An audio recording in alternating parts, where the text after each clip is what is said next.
Hey guys, and welcome back to a new Roblox tutorial. Today I am showing you how to add text and overall make your Roblox cutscenes for your Piggy game or any game in general better. So right now I'm going to add this part. We're going to turn Can't Collide off, and we're going to do the same thing as last time. We're going to anchor it. We are going to just make it a part, and then we're going to add a script into it, and while we're doing that, we're going to add a remote event into the replicated storage, and we're going to name that remote event. Oh, it already has it in here, cutscene triggers. So add a remote event that's called cutscene trigger. Now we're going to fire this from the server to the client.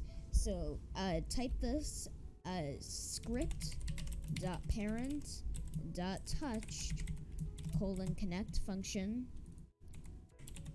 And then we're gonna put hit as the parameter, and then we're gonna say local player equals game.players::get player from character, and then we're gonna do hit.parent, which is the character. So what we're doing here is the parameter is the humanoid.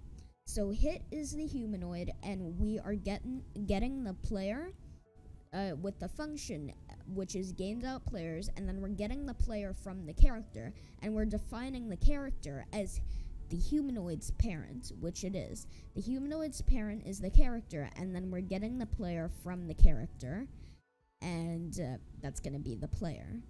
So now what we're going to do is we're going to say game.replicatedStorage dot cutscene trigger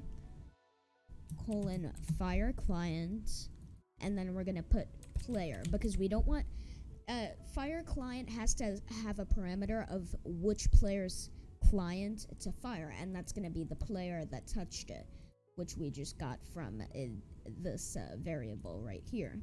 Now if we put fire all clients, we don't have to put player in there, because it's gonna fire every player, and we don't need to find out which player, because it's gonna just gather all the clients and fire all the clients. But we don't want when one person escapes, everyone escapes. We don't want that. If you want that, you can do fire all clients like this, fire all clients, and just leave that blank right there. But for this, what we're gonna do is fire client and then player. So now that we have that, we're going to add a local script into the starter GUI and call it cutscene trigger, and no, cutscene event, we'll call it cutscene event. And then I got the script right here, so let me explain the script right here. Tween service. The tween service is going to help us create these cutscenes, as well as it helps move parts just in a smooth fashion. Instead of just changing the position, it tweens it from one position to another. So we're setting the tween service as game::get service tween service. So we're getting the tween service, then we're defining the character, the camera, as game.workspace.currentcamera, which everyone has one of these on their own clients. And the client again is every player in a server is a client, and then every Roblox server is the server that holds all the clients. So it's a little confusing, but every client has a current camera, and it's what the player's seeing at that time. Now we're going to define cutscene time as a number we want the cutscene to be. And then when you work with tweens, you have to create a tween info. So you're going to say local tween info equals tweeninfo.new. And then the first one is the amount of time. The next one is like the style, and then the easing style, then the easing direction. And then the next one is just put 0 right here. And that's our tween info, and we're going to use that when we actually tween the parts, which is this function right here. As you see here, and we do function tween part 1, part 2, part 3. So you don't have to put part 3 there, but you can. It's your own choice if you're working with more than 2 parts. Whew. Okay, so camera type, we're gonna set it to scriptable. So that basically just lets you able to change the camera's position, all that. You're able to tween it when it's set to scriptable. Pretty self-explanatory there. You can just setting it to scriptable lets you script it. And then you're gonna say camera.cframe, which remember we define camera up here. We're gonna say camera.cframe equals part1.cframe. So part1.cframe is going to be well, we're gonna call the function whenever we need a tween, and the part1 is gonna be the first parameter, and then the part2 is gonna be the second, and then if we have a part3 up there, we're gonna have a third parameter. But it's optional. It's optional. It's optional. You can always just create another tween line. You don't have to create multiple parameters there. So we're gonna say once it goes to the C frame, we're gonna say the C frame is the position, by the way. So we're gonna say camera.cframe equals the part1.position. So just picture that as position, but that's really bad to put in your brain as a C frame as a position, because let me just explain this really quick. There's two different things. There's a C frame and a position. A C frame uses cframe.new, and a position uses a vector3.new to set its position. The C frame, I think it's not collidable, and a vector3 collides with other things when it sets its position. So if I add a script here and I say script.parent.cframe equals cframe.new, and then I can put my position in there, so negative, a bunch of numbers. That's good, and it won't collide with anything in its path when it's setting the position. Another way to do this, if you want it to collide, is you say script.parent.position instead of cframe equals vector3.new, and then you put your position in there. So that's that right there, the difference between those. So let me delete that right there. Okay, so now we got this. Let's go back in the script. Now we're gonna say local tween equals tween service :create. So we're gonna create a tween using the camera, which is the first parameter, and the tween info, which we defined right over here. It's all these settings, and then these are like the best settings for this type of thing, cutscenes. So copy those for your tween info. And then we're gonna say the C frame equals part2.cframe. So we're gonna run this function whenever we okay, so part2, we already said the camera is part1.cframe. So when we run this function, the part1 C frame, which we define right here, the camera part1, is gonna be part1. Part1, cam part1, same thing, or whatever your camera part1 is named to in whichever, the workspace probably. And then we're gonna say the C frame equals part2.cframe. So after it's the part1 C frame, we're gonna say local tween, and then we're gonna create a tween, and then we're gonna say the C frame equals part2.cframe. So part2 is camera part2, or whatever your second parameter is when you run the function. And then we're gonna say yeah, it's gonna move there. And then we're gonna say tween : play. So it's starting at part1 and it's moving to part2. And then we're gonna wait the cutscene time, and I added an extra 10 seconds here. You don't have to do that. So the cutscene time is 25 seconds, and it will never mind. The cutscene time, it will make it faster or shorter depending on the time right here. So if it's less, the cutscene will go much quicker, obviously, to get to that second part or the end destination faster. And then after the cutscene ends, it will set it back to custom, and then this stuff is just from my game. I just copied it over, so it's basically the script right there. And then we're gonna do cutscene trigger here, because that was copied from my game. But that's the event right there, and then we're gonna just erase that stuff, and perfect. So right now, a better way of doing this, I'm gonna copy that and just put the player over here. So what we're gonna do here is we don't have to put wait between these running the functions, because it already has a wait cutscene time here. So it's gonna wait anyway. You don't have to put it here. It just put the cutscene time, and that's how you wait between it switching, or how long the cutscene takes. And then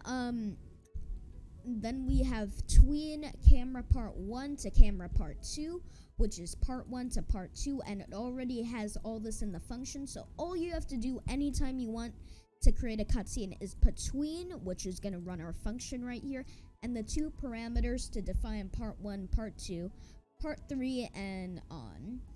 So then what we have to do here is, it's kind of mandatory. You have to set the character's position to a new position, so away from the part, because it will keep running the function, and the cutscene will just trigger so many times because the player is still touching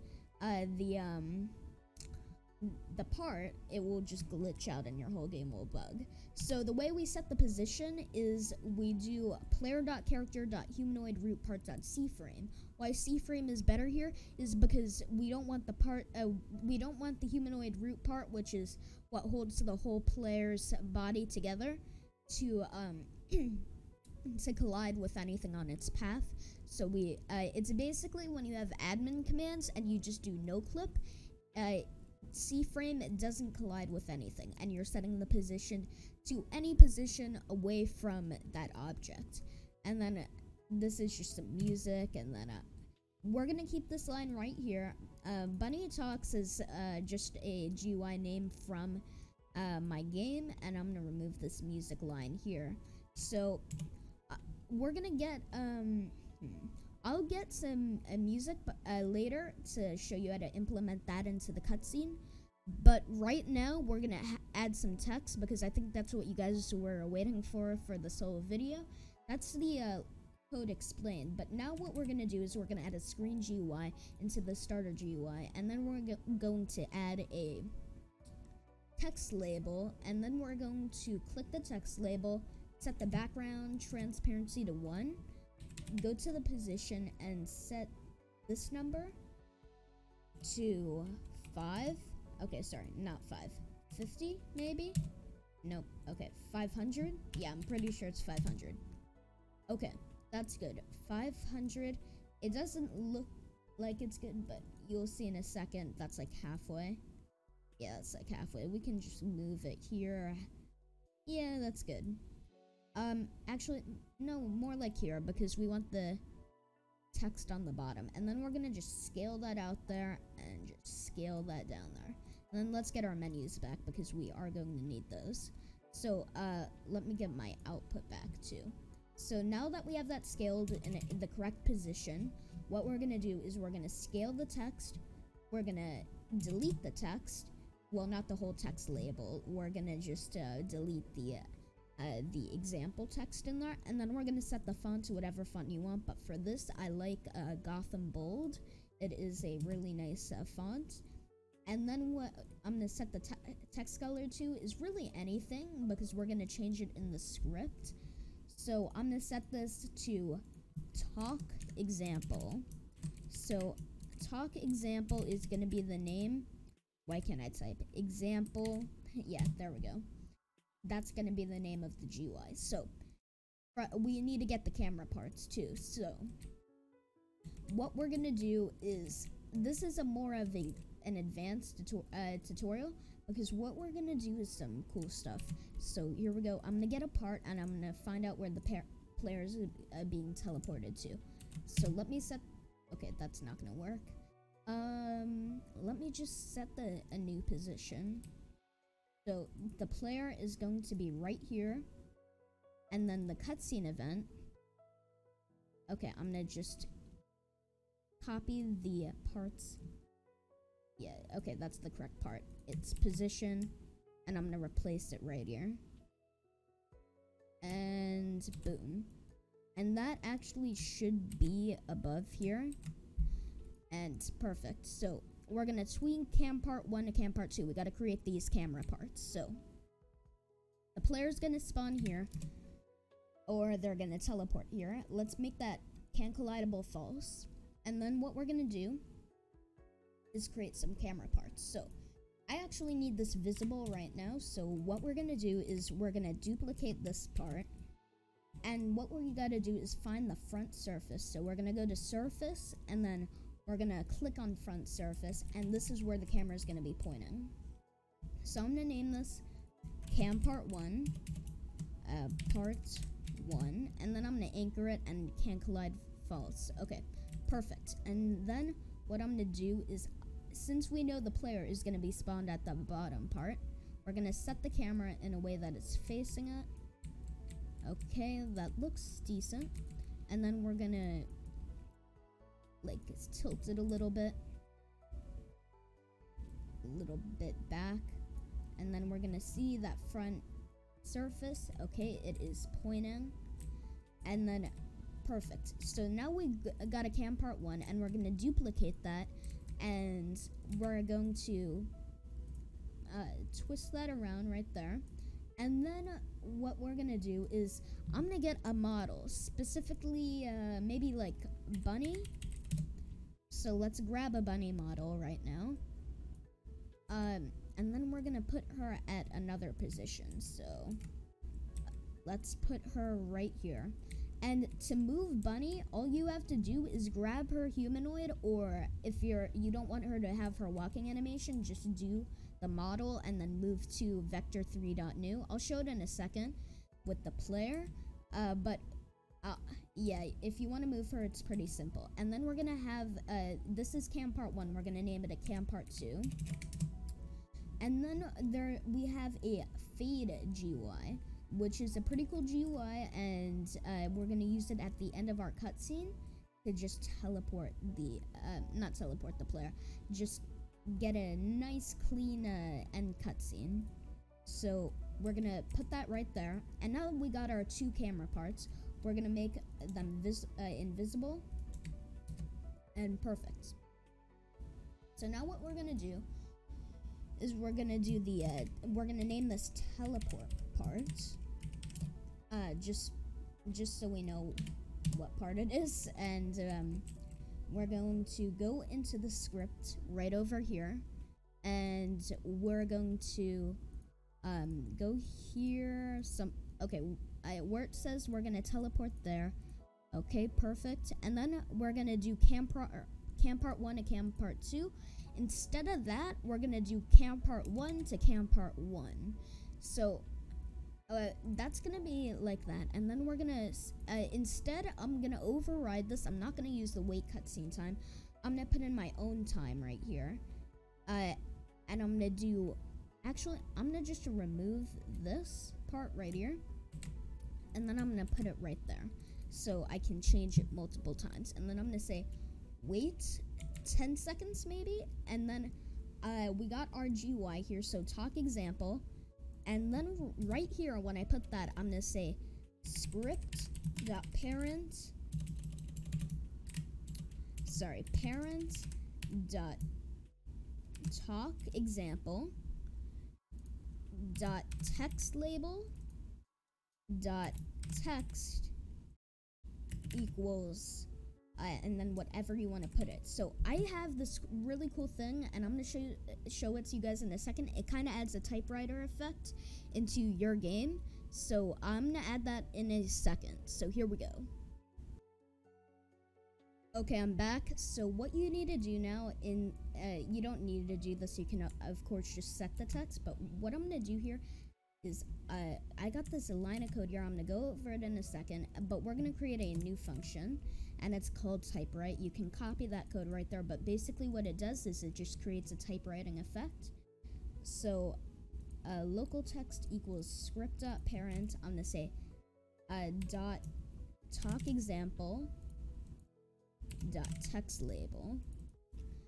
And now what I'm gonna do is I'm gonna remove this if statement right here, and now typewrite is our function. So anytime we want to typewrite, we just do text, comma, typewrite text, comma, and then what we want to say. So I'm going to say, Bunny, are you coming? And it will add a nice typewriting effect.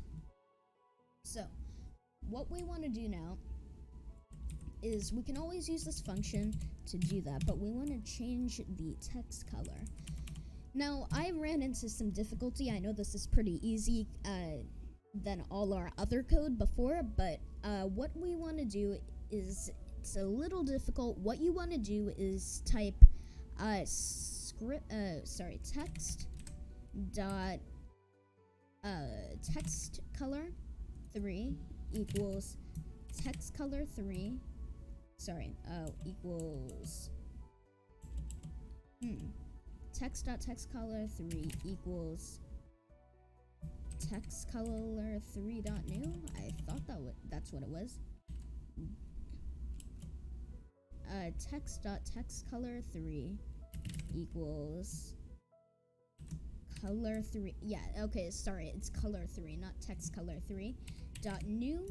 Not dot new, dot from RGB, not from HSV, just from RGB, and then set it to what color you want. So RGB is red, green, blue. There's specific websites that you can look up for the specific color and the value, but right now, if we want a simple blue, it's going to be the last value. So I'm going to do 0, 0, and then maybe a nice 100, and that would give us a nice like teal maybe, and teal dark blue. I'm not really sure because the numbers can kind of get confusing sometimes, but right now I'm going to just copy this line right here, and wait, we need to adjust this right here. And then I'm going to say camera part 1 to camera part 2 for this. And then I am going to say that. Okay, I'm going to erase that, and then I'm going to copy typewrite right here. Okay, so now what we want to do after we wait 10 seconds is we want to move the camera over, but we want to say player dot character dot humanoid colon move to, and then we want to say we're gonna give a position to move to. So let's give that part right there, and then let's grab that position. Okay, and then we're gonna grab that, move to vector3.new, and then that position. Why we use vector3 right there, I do not know, but it has to be vector3. And here and then we're gonna switch that. Oh, sorry, we're asking, are you coming? So that Bunny is blue, and we are our text color is white usually in Piggy. So we're gonna say for white, the RGB value is 255, 255, and then 255. 255 is the highest value in RGB, and it equals white. When everything is the highest value, it equals white. So there we go. And then we're gonna say, Bunny, are you coming? And then we're gonna switch that to yes, I am. And I think that will work. Let's try this out because I'm really excited to see. We're gonna say play here, and let's see if this works. Oh wait, I forgot to do something in the script. Okay, we gotta set the we gotta set it back to custom. Okay, and then I'm gonna say, oh, we gotta do the fade UI also. So I'm gonna say game.replicatedStorage.remoteEvent.fadeOut. Okay, game.replicatedStorage.remoteEvents.fadeout : fire server. Okay, we got an error, so I know how to fix this. We gotta add another remote event to the replicated storage, and we're gonna just do this carry to server.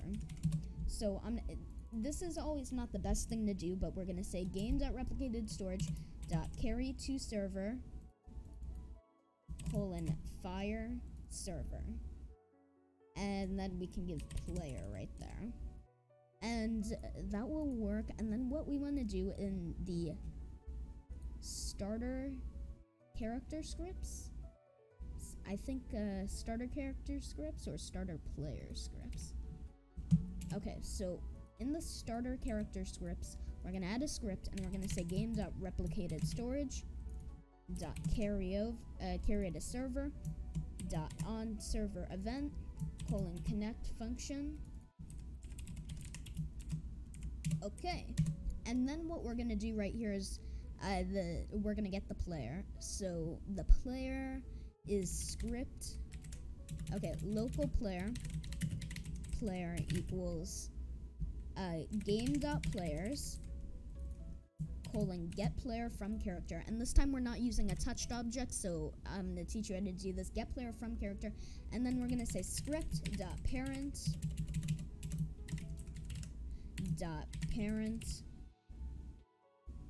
script.parent.parent.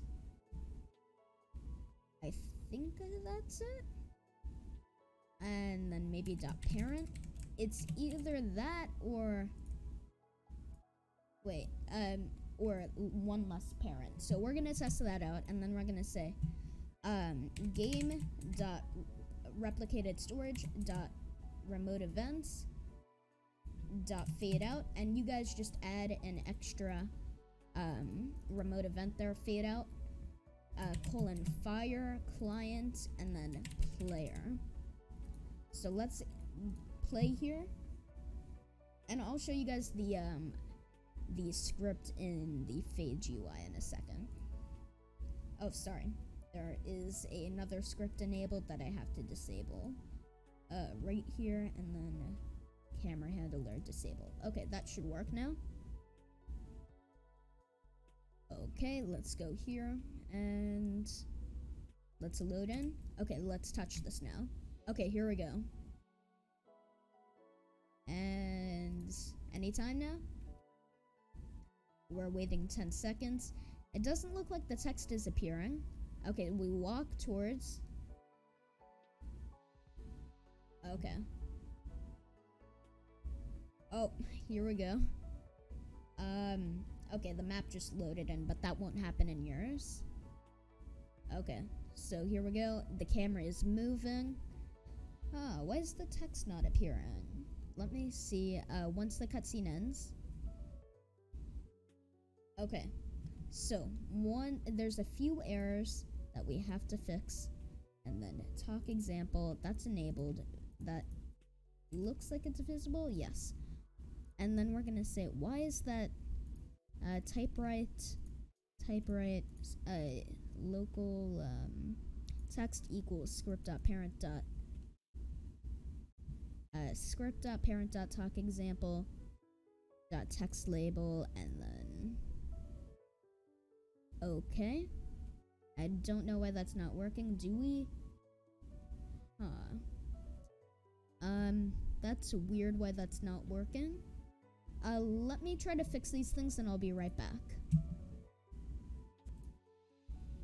Okay guys, so I found the error in the script. It's just that I can't see because the studio is blocking it. It works fine. It's just that I couldn't see. So right now I'm gonna say instead of enum.cameratype is custom right here, we're gonna move that down there. Okay, that looks good. We're gonna move it there. Perfect. And then we're gonna say, and then we're going to do that. And then we're gonna say wait, and then 10. Okay, now we're gonna push play here, and we're gonna try this out. Hopefully it works this time. And here we go. Let's remove that. And it's pretty simple to add music. All you do is just look up how to add music in your Roblox game, and that's it. Bunny, are you coming? Yes, it's working. Okay. And we wait 10 seconds, and you can change the wait time also. Yes, I am. And it changes to blue. Perfect. You can do a lighter blue by putting a lesser value also. And then we're gonna fade out. Hopefully. Let's see. It might not fade out because there might be an error in that script also. So, okay, there we go. It set me back here, but it's not fading out. So let's see Explorer properties. We just need the output. Okay, that's perfect. Let's script out parent. Let me see the starter character scripts. Script dot parent dot parent dot parent. That might be it. And then we're gonna do play here. Let's test that out now. Let's test that out. Okay. Let's see. Wait, no, I think it's just script.parent. Yes, I'm pretty sure it's just script.parent. Okay, here we go. Let's test this out now. And remove that. And I'll put all the scripts in the description, guys. I will put them all there. Okay, Bunny, are you coming? Bunny. Okay, the wait times are a little too long, but I can change that eventually. Yes, I am.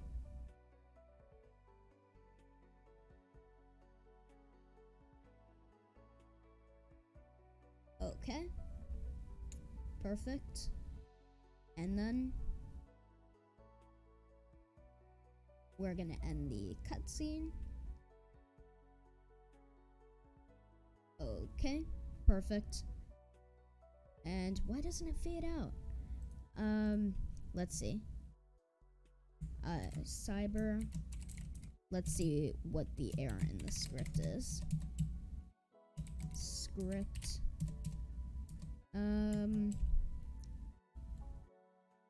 Game.workspace.cyberwiz.script. It says there's no error. I don't know why that's not working. Let me fix that really quick and I'll be right back. Okay, for right now, it's just gonna fire all the clients, the fade out. So here we go, fade out. Let's test this out. It'll take another 20 seconds. I know this is a long video, and then hopefully that will work. Let's see. Okay. Okay, here we go. This is the time.